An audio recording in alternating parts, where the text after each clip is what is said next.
बड़े बेआबरू होकर तेरे कूचे से हम निकले। 2022 में पार्टी गई, 6 सांसद अब चले गए और अब कमरा नंबर 128 ए भी जाने वाला है। और इस कमरे के जाने की बात सुनकर उद्धव ठाकरे बेचैन हैं, उद्धव ठाकरे रो रहे हैं, उद्धव ठाकरे लाचार हैं। उद्धव ठाकरे कह रहे हैं एनसीपी कांग्रेस कोई मदद के लिए नहीं आ रही है। दरअसल अब लोकसभा में, संसद में जो कमरा मिला हुआ है उद्धव ठाकरे की शिवसेना को, वो उनसे छिन जाएगा। और इसका दुख इतना बड़ा है जो लगता है उद्धव ठाकरे को अपने सांसदों के, अपनी पार्टी के जाने से भी ज्यादा बड़ा दुख है। और इसी दुख से निपटने के लिए और कहने के लिए कि भाई हमारा हाथ पकड़ लो, इधर से कांग्रेस, इधर से एनसीपी, दोनों तरफ से पकड़ लो और मुझे चला दो, मुझे ये नैया पार करवा दो। अब वो समझ नहीं पा रहे हैं कि शरद पवार साहब आपका हाथ पकड़ें कि अपनी पार्टी के सांसदों का हाथ पकड़ें, विधायकों का हाथ पकड़ें। कांग्रेस पार्टी आपका हाथ पकड़े कि राहुल गांधी का हाथ पकड़े और देखे कि वो कहां कहां कहां कहां जा रहे हैं, क्या क्या कर रहे हैं। इतनी उलझी हुई चीज है। इसके बीच में एक और बैठक उद्धव ठाकरे ने बुलाई और उस बैठक में साफ हो गया कि उद्धव ठाकरे के साथ कोई नहीं है। उद्धव ठाकरे कह रहे हैं शिवसेना से डर नहीं लगता जी, बीजेपी से डर नहीं लगता जी। शिवसेना शिंदे वाली, शिंदे से डर नहीं लगता जी, बीजेपी से डर नहीं लगता जी, शरद पवार की एनसीपी से डर लगता है, राहुल गांधी वाली कांग्रेस से डर लगता है। डर गैरों से नहीं, अब अपनों से लगता है। लेकिन ये अपने कितने अपने थे, ये उद्धव ठाकरे दरअसल समझ नहीं पा रहे। नमस्कार, बहुत बहुत स्वागत है आपका। आप देखना शुरू कर चुके हैं आयन भारत, आपके साथ मैं हूं डॉक्टर अर्चना सिंह। दरअसल उद्धव ठाकरे पर पार्टी के कार्यालय के जाने का खतरा, संकट मंडरा रहा है। उद्धव ठाकरे ये बात जानते हैं और इसीलिए उन्होंने 6 सांसदों के जाने के बाद एमवीए यानी महाविकास अघाड़ी, जो महाराष्ट्र में एनसीपी, कांग्रेस और शिवसेना यूबीटी का गठबंधन है, उसके नेताओं की बैठक बुलाई। इस बैठक में 60 जो विधायक हैं उनमें से 37 विधायक पहुंचे, 23 विधायक आए ही नहीं। और इससे भी बड़ी क्या गाजगिरी उद्धव ठाकरे पर, ना एनसीपी के शरद पवार आए, ना जयंत पाटिल आए, ना कांग्रेस पार्टी का कोई बड़ा नेता आया। मतलब सोचिए, जो आए भी हैं वो छोटे मोटे नेता आए, कोई बड़ा नेता इन दोनों पार्टियों का नहीं आया। उद्धव ठाकरे कह रहे हैं उसके बाद दुखी होकर, परेशान होकर कि क्या हम सिर्फ दिखाने के लिए साथ हैं। महाविकास अघाड़ी की एकजुटता सिर्फ बैठकों तक सीमित नहीं रहनी चाहिए। अगर हमारा गठबंधन सच में साथ है तो ये बात सदन के भीतर भी दिखनी चाहिए और राज्य भर में भी। महाविकास अघाड़ी के रूप में हम राज्य में एक बड़ी ताकत हैं। हमें आपस में समन्वय बनाए रखना होगा और भविष्य में तीनों पार्टियां मिलकर संयुक्त सभाएं, रैली करेंगी। हम एक साथ हैं, लेकिन क्या हम वास्तव में एक साथ हैं? सवाल भी कर रहे हैं, जवाब भी दे रहे हैं। क्योंकि हम सदन में महाविकास अघाड़ी के रूप में एकजुट हैं, क्या हम एक साथ मिलकर मुद्दे उठाते हैं? एकजुट विपक्ष के रूप में काम करना चाहिए हमें। इसके अलावा पूरे राज्य में होने वाली सभाएं, बैठक, आंदोलन तीनों पार्टियों को मिलकर करनी चाहिए ताकि पूरे महाराष्ट्र में हमारी एकजुटता का संदेश जाए। अब ये सब कह रहे हैं, लेकिन वो समझ नहीं रहे हैं कि कमजोर के साथ में कोई नहीं आता है।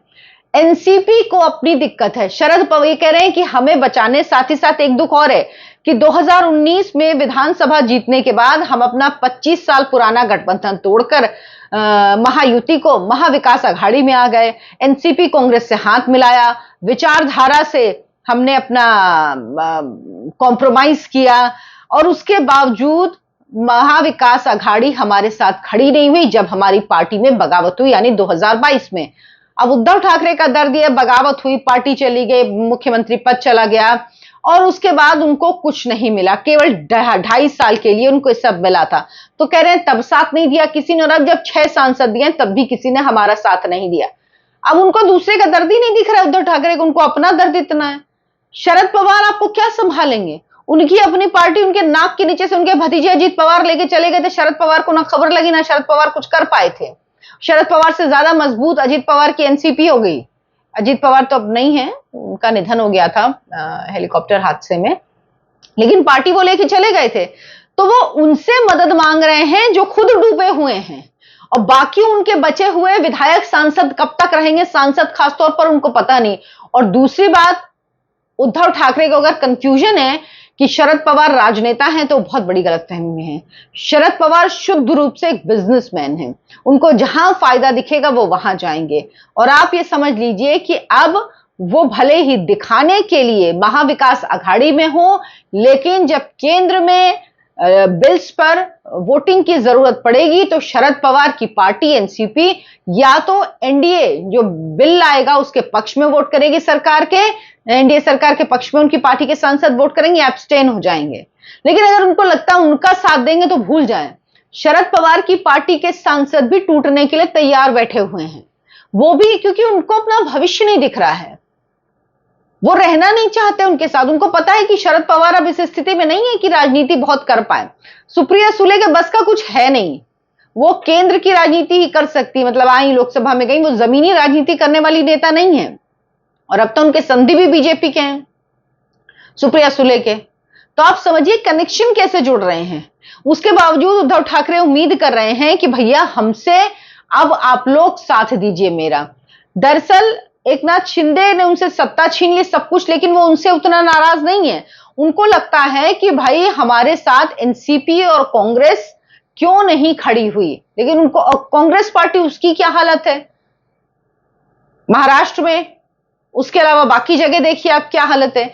एक इतनी मुश्किल से राम राम करके केरला में सरकार आई है, तमिलनाडु में 5 विधायक जीते, कूद गए विजय के पास, चलिए चलिए आपकी पार्टी में हम शामिल होते हैं। वो कहां, वो अपना देखें, अपना बचाएं कि आपका। राहुल गांधी का उद्देश्य है प्रधानमंत्री बनना, तो भूल जाइए सब कुछ। अगर आपको कांग्रेस का साथ चाहिए, आप सिर्फ हाथ जोड़ के पीछे लग जाइए और राहुल गांधी को प्रधानमंत्री बनाइए। जबकि आप मात्र 3 लोकसभा सांसद के साथ क्या कर पाएंगे मुझे नहीं पता, लेकिन फिर भी लग जाइए। आपके हैं ना वो गालीबाज सांसद संजय राउत, बाकी बचा खुचा बर्बाद करने के लिए वो हैं। वो इस हद तक ये लोग चले गए हैं, मतलब क्या बताएं। इमरजेंसी का समर्थन कर रहे हैं, संजय राउत इमरजेंसी का समर्थन कर रहे हैं, कह रहे हैं कि भाई इमरजेंसी तो संविधान में है, हां उसका लेकिन प्रावधान किस लिए था, किस चीज के लिए था। क्या संविधान निर्माताओं ने कभी सोचा था कि एक प्रधानमंत्री सिर्फ अपने ईगो की वजह से, सिर्फ अपने को पद से ना हटने लगे, सिर्फ अपनी वजह से इमरजेंसी देश में लगा देगी। दूसरी पार्टियों को बोलना, कह रहे हैं पिछले 12 साल से, क्या कह रहे हैं संजय राउत, पिछले 12 साल से देश में इमरजेंसी लगी हुई है। और फिर क्या कहेंगे दूसरी उस पर कि प्रधानमंत्री को हक है, अगर किसी को लगता है देश में ऐसे हालात हैं तो, यानी वो मान रहे हैं कि ऐसे हालात थे उस वक्त। बाल ठाकरे ने जो कहा उस पर लोगों ने मिट्टी मिला दिया, मिट्टी में मिला दिया उसको, पानी फेर दिया उस पर इन लोगों ने। क्या बोल रहे हैं, कह रहे इमरजेंसी ठीक लगी थी, इमरजेंसी कोई भी प्रधानमंत्री तो ठीक है फिर। और आप कह रहे हैं कि इमरजेंसी अभी चल रही। भैया इमरजेंसी में क्या था, जो बोलते रहते हैं रोज सुबह उठ के, ऐसे उठते हैं संजय राउत गालीबाज सांसद और चालू हो जाते हैं, रोज सुबह प्रेस कॉन्फ्रेंस करते हैं, पत्रकारों को बुलाते हैं, चालू हो जाते हैं, बाइट देते हैं या प्रेस कॉन्फ्रेंस करते हैं और रोज उल्टा सीधा बोलते हैं। कोई बोल पा रहा था, जेल में डाल दिया गया था सबको, मीसा कानून के तहत किसी को बताया भी नहीं जाता था, क्यों किसी को भी गिरफ्तार, इतना बोल पाते वो उनको। लेकिन ये इमरजेंसी लग रही। अगर ये इमरजेंसी है ना संजय राउत जी, तो मेरी गुजारिश है ऐसी इमरजेंसी हमेशा होनी चाहिए इस देश में। इस देश को इस इमरजेंसी में ही जीना चाहिए अगर ये इमरजेंसी है तो, क्योंकि आपको तो वो इमरजेंसी अच्छी लग रही है।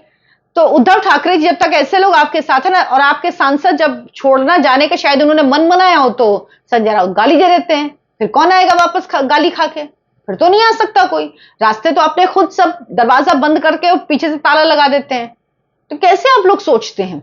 अब आप रो रहे हैं कि आपका लोकसभा का कमरा छिन जाएगा। दरअसल होता क्या है, नियम यह है कि 5 से मतलब अगर आपके सांसद 5 से ज्यादा हैं तभी आपको लोकसभा में कमरा मिलता है, और अगर आपके सांसद उससे कम है तो आपको नहीं मिलता। इनके पास 4 रह गए हैं, तो अब इनको कहीं से उम्मीद नहीं है कि इनको लोकसभा में जो इनको रूम मिला हुआ था वो इनको मिलेगा। जब दरअसल संसद के नियम में 5 या उससे ज्यादा सांसदों वाली पार्टी को संसद भवन परिसर में अलग से कमरा आवंटित किया जाता है। अब क्या है, उद्धव ठाकरे को यही खतरा लग रहा है। शिवसेना यूबीटी का जो संसदीय दल है उसे 128A कमरा नंबर मिला हुआ था। अब क्या होगा कि इनसे कमरा छिन जाएगा, क्योंकि इनके पास 5 सांसद है ही नहीं, इनके पास 3 लोकसभा का, 1 राज्यसभा के, मात्र 4 सांसद बचे हैं। तो ये भी डर है भैया, सब चला गया, अब ये भी चला जाएगा, कार्यालय भी चला जाएगा। अभी तो देखिए होगा क्या क्या।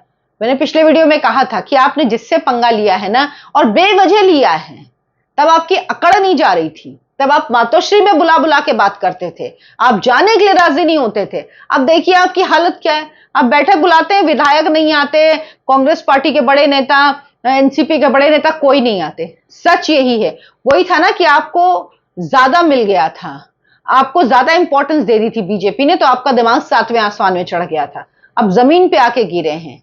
और अब देखिए सच्चाई यही है, अगर आप आज बीजेपी के साथ होते तो आप कहां होते, लेकिन तब आपके तेवर भी कुछ और होते।